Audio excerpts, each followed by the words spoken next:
Paver base is a crushed gravel mixture used to provide a solid foundation for interlocking pavers. The size of the aggregate usually ranges from 3/4 of an inch down to dust, so the material will lock together when compressed. Paver base can be purchased by the bag or in bulk. Crushed limestone is the most commonly used stone for this application, but the material and color of the product may vary according to the region you're using it in. In order to use paver base as a standalone outdoor surface, you'll need to create forms to contain it. Since the forms will remain in the landscape, we're using fiber cement siding, which won't deteriorate as quickly in contact with ground. By cutting 8-inch lap siding boards in half, we can create 4-inch form boards. Use marking paint to outline the surface to be created and dig a small trench 2 to 4 inches deep along each line.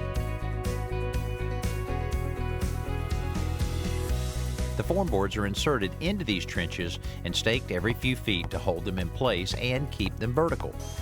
Use treated wood for the stakes and drive them down into the soil on the inside of the forms so that they're not visible when the project is complete. They should be an inch or two below the top of the form before you attach them to the fiber cement with coated deck screws. Next, compact the soil within the forms using a tamp before you begin spreading the paver base material out in the space. The idea is to fill the forms up to the top so that the only part of them that is visible is the narrow top edge.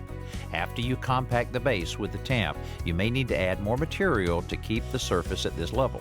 The finished surface will be hard, stable, and won't spread into the landscape because it's packed tightly together.